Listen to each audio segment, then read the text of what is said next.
Electric వాహనాల్లో బ్యాటరీలు పేలుతుండడంతో వాటి కొనుగోలుదారులు ఆందోళన చెందుతున్నారు. ఇటీవల రామాన్పూర్లోని ఒక ఇంట్లో ఎలక్ట్రిక్ వాహనం బ్యాటరీకి ఛార్జింగ్ పెట్టిన క్రమంలో మంటలు చెలరేగి 8 బైకులు దగ్ధమయ్యాయి. దీంతో తమ వాహనాల బ్యాటరీలు సురక్షితమైన అన్న ఆందోళన వ్యక్తమవుతుంది ఎలక్ట్రిక్ వాహనదారులకి. ఎలక్ట్రిక్ వాహనాలకు డిమాండ్ పెరగడంతో మార్కెట్లో పదుల సంఖ్యలో విభిన్న రకాల ఈవీలను పలు కంపెనీలు విక్రయిస్తున్నాయి. కానీ 90% ప్రమాదాలు బ్యాటరీలపై అవగాహన లేకపోవడం, గంటల కొద్దీ ఛార్జింగ్ పెట్టి వదిలేయడం కారణంగా జరుగుతున్నట్లు ఎలక్ట్రిక్ బ్యాటరీ నిపుణులు చెబుతున్నారు. ప్రస్తుత కాలంలో ఎలక్ట్రిక్ వాహనాల ట్రెండ్ వేగంగా పెరుగుతోంది. వాయు కాలుష్యం, పెట్రోల్, డీజిల్ ధరల పెరుగుదల కారణంగా ఎలక్ట్రిక్ వాహనాల వైపు మొగ్గు చూపుతున్నారు వాహనదారులు. మెట్రో నగరాల్లో పెరుగుతున్న కాలుష్యాన్ని నివారించడానికి గ్రీన్ ఎనర్జీ ద్వారా నడిచే వాహనాలను ప్రభుత్వం కూడా ప్రోత్సహిస్తోంది. కానీ మార్కెట్లో తక్కువ ధరకు లభిస్తున్నాయంటూ కొంతమంది ఎలక్ట్రిక్ వెహికల్ సామర్థ్యం, బ్యాటరీ కండిషన్ పరిశీలించకుండా వాహనాలు కొనుగోలు చేసి ప్రమాదాల బారిన పడుతున్నారు. బ్యాటరీల ప్రమాణాలు పరిశీలించి వాహనాలు కొనుగోలు చేయడం మెరుగైన నిర్వహణ ద్వారా ప్రమాదాలను నివారించవచ్చని నిపుణులు చెబుతున్నారు. షోరూముల్లో ఏ తరహా వాహనాలు విక్రయిస్తున్నారు, బ్యాటరీ సరైనదేనా అని పరిశీలించేందుకు ప్రభుత్వ విభాగాలు తనిఖీ చేయాలని, ప్రత్యేక విభాగం ఏర్పాటు చేయాలని సూచిస్తున్నారు. గత 2 రోజుల క్రితం రామంతపూర్ లో ఏదైతే సంఘటన జరిగిందో అది చాలా దురదృష్టకరమైన ఉంటుంది. ఒక రకంగా చెప్పాలంటే దానివల్ల ఇంపాక్ట్ తక్కువనే చెప్పాలి. ఎందుకంటే అది జరిగినటువంటి పరిస్థితులు, అది జరిగినటువంటి చుట్టుపక్కల చూసినట్లయితే ఇంకా పెద్ద ప్రమాదం జరిగే అవకాశం ఉంది.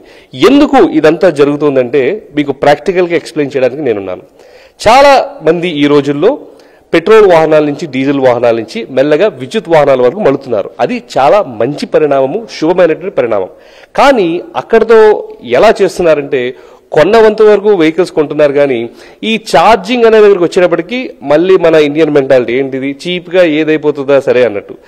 మాక్సిమం చాలా మంది మీరు గమనించినట్లయితే ఎందుకు యాక్సిడెంట్స్ జరుగుతున్నాయి ఛార్జింగ్ పర్స్పెక్టివ్ లో చూసినట్లయితే అందరూ కూడా వెహికల్స్ కొంటున్నారు. కానీ కొన్ని ఇదిగో మీరు గమనించినట్లయితే మనకి పాతగా 15 amps ప్లగ్స్ ఏవైతే ఉన్నాయో వీటినే ఛార్జింగ్ కోసము వాడుతూ ఉన్నారు. ఇప్పుడు ఇది గమనించినట్లయితే ఈ ఎలక్ట్రిసిటీ ఎప్పుడైతే తీసుకోవడం మొదలు పెడుతుందో ఈ యొక్క ఎలక్ట్రిక్ వెహికల్, ఆ కరెంటు డ్రాయింగ్ ఎక్కువ అయ్యేటప్పుడు ఆ యొక్క కాపర్ వైర్స్ లో గానీ, కండక్టర్స్ లో గానీ టెంపరేచర్ పెరిగినప్పుడు ఈ యొక్క 3-pin ప్లగ్ ఆ టెంపరేచర్ ని తట్టుకునే కెపాసిటీ ఉండగలగాలి.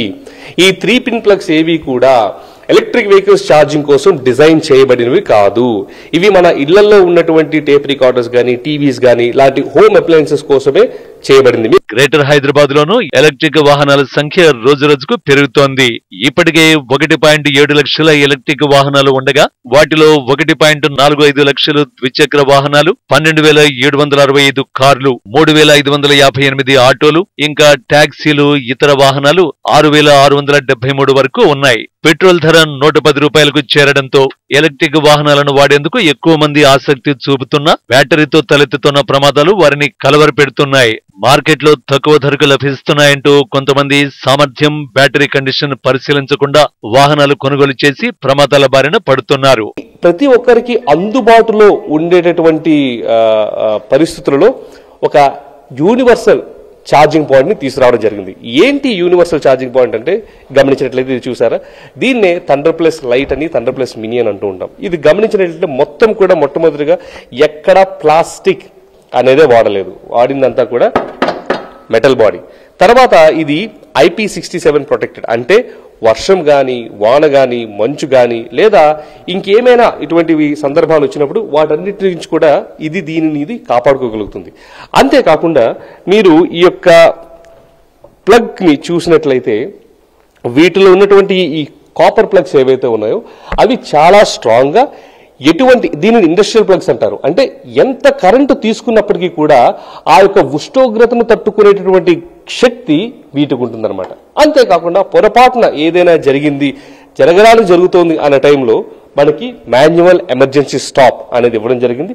కొందరు తక్కువ ఖర్చుతో ఎలక్ట్రిక్ వాహనాలు అందిస్తామంటూ నాణ్యత లేని బ్యాటరీలు బిగించి అమ్మడం వల్ల ప్రమాదాల సంఖ్య పెరుగుతోన్నట్లు ప్రాథమిక విచారణలో అధికారులు గుర్తిస్తున్నారు. మేనేజ్మెంట్ సిస్టమ్ లోపాలు ప్రమాదాలకు ప్రధాన కారణమని టీఎస్ రెడ్కో అధికారులు తెలిపారు. ఇప్పటి వరకు జరిగిన ప్రమాదాల్లో 80% ప్రమాదాలకు BMS కారణమైతే మరో 20% మానవ తప్పిదాలని చెబుతున్నారు. ఎలక్ట్రిక్ వాహనాల బ్యాటరీలు ఇంటి లోపల ఛార్జింగ్ పెట్టకూడదని, బ్యాటరీ సామర్థ్యం ఆధారంగా ఎన్ని గంటలు ఛార్జింగ్ పెట్టాలో అంతే ఛార్జింగ్ ఛార్జింగ్ ఉంచాలని, గంటల కొద్దీ ఛార్జింగ్ పెట్టి వదిలేస్తే నాణ్యత సరిగ్గా లేని బ్యాటరీలో BMS సరిగ్గా పనిచేయక పేలిపోయే అవకాశాలుంటాయని నిపుణులు సూచిస్తున్నారు. బ్యాటరీలపై నీళ్లు పడకుండా జాగ్రత్త తీసుకోవాలని, నీళ్లు పడిన బ్యాటరీ ఉబ్బిపోయి ప్రమాదం జరిగే ఆస్కారం ఉంటుందని నిపుణులు హెచ్చరిస్తున్నారు. తక్కువ ధరకు మార్కెట్లో లభిస్తున్న ఈవీల బ్యాటరీ సామర్థ్యం, దానికి సంబంధించిన వివరాలు తెలుసుకోవాలని అవగాహన కల్పిస్తున్నారు. ఎలక్ట్రిక్ ఛార్జింగ్ పాయింట్లను ఖాళీ ప్రదేశాల్లో ఏర్పాటు చేసుకోవాలని అంటున్నారు. ఏ బ్యాటరీలో అయినా లిథియం అయాన్ వాడుతారు. దీని ఆధారంగా వాహనాల నాణ్యత ఉంటుంది. బ్యాటరీలకు ARAI ఐక్యాట్ టెస్ట్ చేసిన సర్టిఫికెట్లు పరిశీలించాలని ఎలక్ట్రిక్ బ్యాటరీ నిపుణులు సూచిస్తున్నారు.